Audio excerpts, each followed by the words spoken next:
नमस्कार, आप देख रहे हैं जनता टीवी बिहार। मैं हूं संतोष राज पांडे। आज दूसरे चरण का मतदान चल रहा है, लेकिन बिहार के राजनीतिक गलियारे का जो तापमान है वो मतदान केंद्रों से कहीं ज़्यादा अधिक गर्म है। आज अचानक सुबह नीतीश कुमार ललन सिंह के आवास पे पहुंचे और पहुंचने के बाद उनसे बंद कमरे में घंटों बातचीत की और उसके बाद सीधे निकले और जदयू का जो प्रदेश का दफ्तर है वहां पहुंचे और वार रूम का निरीक्षण किए। हम आपको बता दें कि जिस तरीके से शुरू में लोगों को कन्फ्यूजन था, यूँ कहे कि कन्फ्यूजन क्रिएट किया गया था कि नीतीश कुमार अगला सीएम नीतीश कुमार नहीं भी हो सकते हैं, क्योंकि उनकी अस्वस्थता को लेकर जो है कई बड़े सवाल उठ रहे थे। और ख़ासकर इसको सबसे मजबूत किया था शुरू में गृह मंत्री अमित शाह ने, जब उन्होंने अपने भाषण में स्पष्ट तौर पे बोल दिया था कि विधायक दल जब चुनाव के बाद मतगणना होगा और जो रिजल्ट आएगा उसके बाद ही जो है मिल बैठकर तय किया जाएगा कि बिहार का मुख्यमंत्री कौन होगा। उसके बाद से अटकलों का बाजार गर्म हो गया था। लेकिन जिस तरीके से मुख्यमंत्री नीतीश कुमार आज पहुंचे हैं और पहुंच के जदयू के दफ्तर में बातचीत की है, एक बार हम कैमरामैन से रिक्वेस्ट करें कि वो नज़ारा दिखाए। और पहुंचने के बाद जदयू के दफ्तर में वार रूम में पहुंचे हैं, जहां कार्यालय का निरीक्षण किया और बैठक की। साथ में प्रदेश अध्यक्ष उमेश कुशवाहा, विजय चौधरी भी मौजूद रहे। हम आपको बता दें कि 14 नवंबर को नतीजे आने हैं और उससे पहले जिस तरह एनडीए के भीतर सीएम फेस को लेकर लगातार सवाल उठते रहे, उस पृष्ठभूमि में यह मुलाकात जदयू खेमे की बेचैनी और तैयारी दोनों का संकेत माना जा रहा है। हम ये भी बता दें कि पहले चरण की रिकॉर्ड 65% से ज़्यादा वोटिंग और दूसरे चरण की तेज रफ्तार मतदान ने जदयू और एनडीए नेताओं के दावे और बुलंद कर दिए हैं। पार्टी नेता लगातार कह रहे हैं कि माहौल साफ है और बिहार में फिर से नीतीश सरकार बन रही है। लेकिन इससे पहले सीएम उम्मीदवार को लेकर एनडीए में जो धुंध छाई थी उसने जदयू को असहज कर दिया था। हम बता दें कि हालांकि केंद्रीय मंत्री और जदयू के पूर्व अध्यक्ष ललन सिंह ने भी सफाई दी थी कि अमित शाह की बात को गलत ढंग से पेश किया गया, जबकि परंपरा यही रही है कि विधायक दल नेता चुनता है। 2020 में भी नीतीश को इसी तरह नेता चुना गया था। अब हम बात जरा राजनाथ सिंह की भी कर लें। उन्होंने स्पष्ट तौर पे पहले चरण के मतदान के बाद कहा था कि चुनाव के बाद भी नीतीश कुमार ही मुख्यमंत्री होंगे।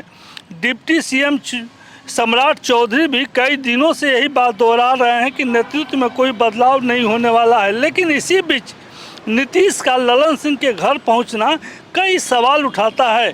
क्या यह सीटों के आकलन पर चर्चा थी, सीएम फेस पर बनी धुंध का आखिरी निवारण, या फिर नतीजों के बाद सरकार की रूपरेखा पर मंथन?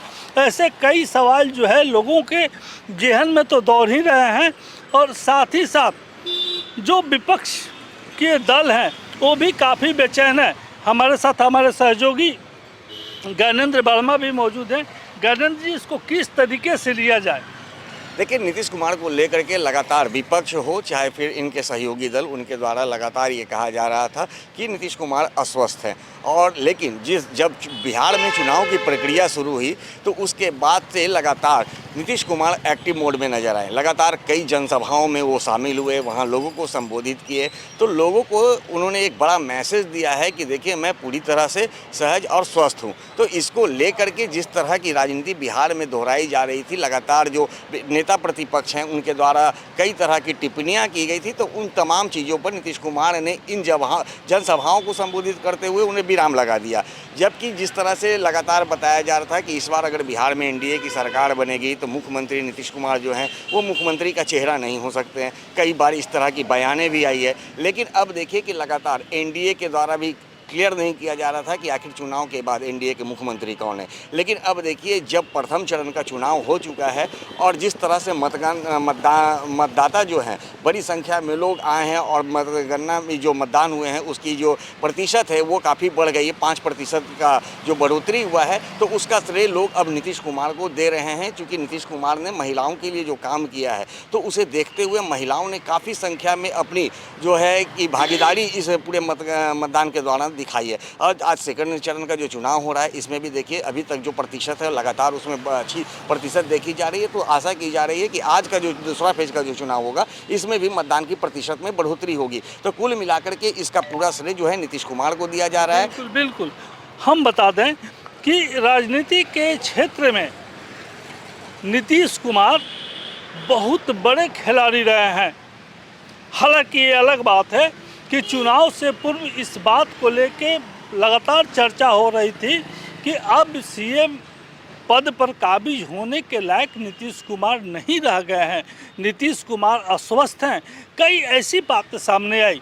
लेकिन चुनाव के दौरान उन्होंने लगातार धुआंधार सभाएं कर और आज जो कारनामा उन्होंने कर दिखाया, सुबह में निकले और पार्टी दफ्तर पहुंच के वार रूम का निरीक्षण किया, लोगों से डिस्कशन किया।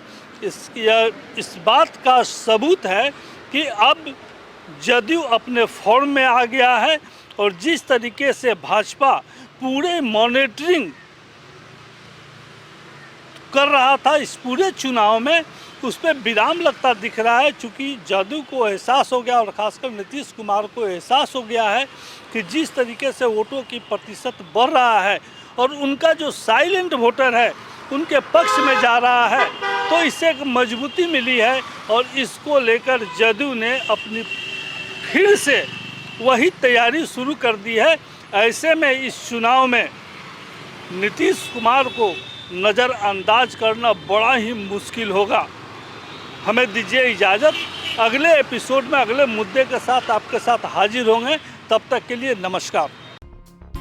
बिहार शरीफ की नई पहचान Srijan heights by Sai Bodhit private limited, एक premium lifestyle, swimming pool, modern gym, club house, kids play area और टेंपल प्रीमिसेस के साथ वास्तु अनुसार डिजाइन, 24/7 सिक्योरिटी, सीसीटीवी सर्विलांस और 100% power backup.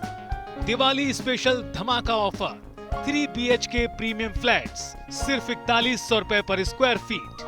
RERA approved project, बस चोरा बगीचा से 2 मिनट की दूरी पर। बुकिंग्स ओपन नाउ, कॉल करें 1800-5728-177 या 9031605004।